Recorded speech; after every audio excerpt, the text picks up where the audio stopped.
हम सब ने बचपन में रामायण सुनी है।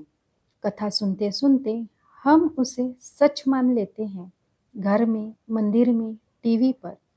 और जब भी कोई प्रश्न आता, हम कहते हैं राम सही था, सीता सही थी, रावण गलत था। लेकिन क्या हमने कभी सोचा कि हम रामायण को किस नज़र से पढ़ रहे हैं?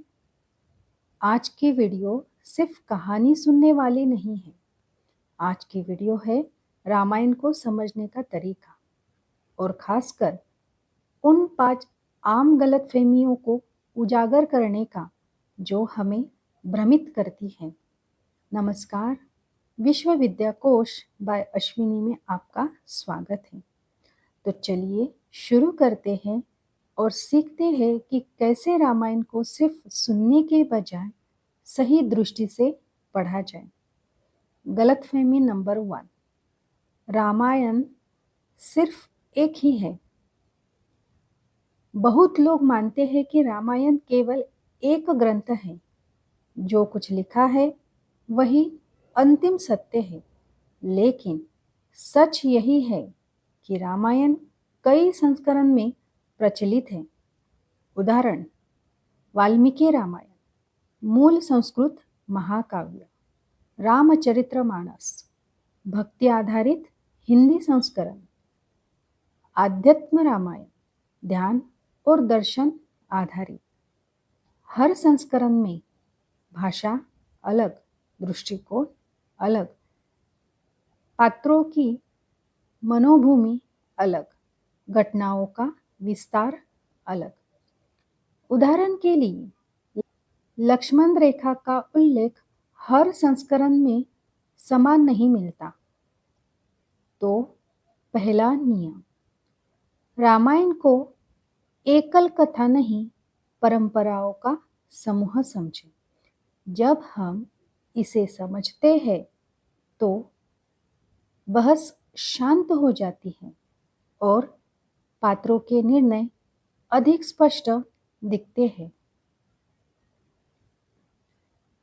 गलतफहमी नंबर 2, हर पात्र या तो भगवान है या खलनायक। हमारी सोच आज भी बाइनरी है, या तो कोई पूर्णतः अच्छा या पूर्णतः बुरा। लेकिन महाकाव्य जीवन की जटिलताओं को दिखाती है। राम आदर्श माने जाते हैं, लेकिन उन्होंने भी कठिन निर्णय लिए। रावण राक्षस कहा जाता है, लेकिन वह विद्वान, शिवभक्त, संगीत तज्ञ भी था। तो सवाल यह है, क्या रामायण केवल बुराई का प्रतीक था? जवाब है नहीं। महाकाव्य पात्रों को इंसान की जटिलताओं के साथ देखना चाहिए। हर निर्णय के पीछे परिस्थिति, भावना और समाज का दबाव होता है। पात्रों को सिर्फ अच्छा या बुरा नाम लेना पूरी कहानी को अधूरा समझना है। गलतफहमी नंबर 3, आधुनिक नैतिकता से प्राचीन कथाओं को जज करना। आज हम बैठकर कहते हैं, ऐसा क्यों किया, यह तो गलत था। लेकिन उस समय राजतंत्र था, सामूहिक प्रतिष्ठा महत्वपूर्ण थी, राजा का जीवन निजी नहीं था। आज का कानून, आज की स्त्री स्वतंत्रता, आज का मीडिया तब नहीं था। इसका मतलब यह नहीं है कि सब सही था, लेकिन संदर्भ समझे बिना आलोचना करना अधूरा है। उदाहरण, सीता का वनवास, अग्नि परीक्षा। ये निर्णय उस समय के समाज और राजनीति के दबाव में लिए गए थे। अगर हम इसे केवल आधुनिक नैतिकता से जज करेंगे तो हम पात्रों को गलत समझेंगे। महाकाव्य को अपने समय और समाज की दृष्टि से पढ़ना सीखें। गलतफहमी नंबर 4, स्त्री पात्र सिर्फ पीड़ित थी। हम अक्सर सोचते हैं सीता पीड़ित थी, कैकेयी खलनायिका थी, शूर्पणखा मजाक थी। लेकिन क्या हमने उनके निर्णय को देखा? सीता ने वनवास में साथ जाने का निर्णय लिया। उनकी एजेंसी दिखती है। कैकेयी ने वरदान मांगा, सत्ता और राजनीति की समझ थी। शूर्पणखा ने प्रस्ताव रखा, कथा की दिशा बदलने वाली कार्रवाई। स्त्री पात्र पॉजिटिव नहीं थी, वे नैरेटिव की दिशा बदलती हैं। हमें उन्हें केवल पीड़िता जानकर सीमित नहीं करना चाहिए। महाकाव्य की स्त्रियां भी निर्णय लेने में सक्रिय थी। गलतफहमी नंबर 5, रामायण सिर्फ धार्मिक ग्रंथ है।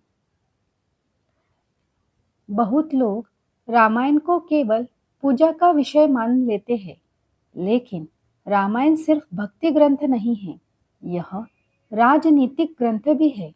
सत्ता और उत्तरदायित्व का विश्लेषण भी, मनोविज्ञान का दस्तावेज भी और सामाजिक संरचना का प्रतिबिंब भी।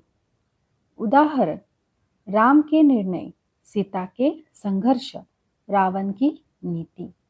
यह केवल भक्ति का विषय नहीं, यह मानव निर्णय, मानसिक संघर्ष और नैतिक द्वंद्व का महाकाव्य है। इसे केवल धार्मिक कथा मानना इसके बौद्धिक स्तर को कम करना। अब जब हमने समझ ही लिया है कि रामायण को सिर्फ सुनना नहीं बल्कि समझकर पढ़ना कितना जरूरी है, तो अगला कदम है हर पात्र के निर्णय और चरित्र को गहराई से समझना। और इसीलिए हम शुरू करेंगे रामायण चरित्रों की अदालत, जहां हर पात्र को तर्क, संदर्भ और सामाजिक दृष्टि से देखा जाएगा।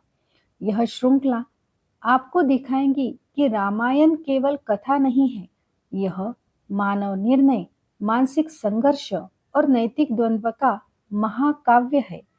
तो जुड़िए हमारे साथ और तैयार हो जाइए सत्य को जानने के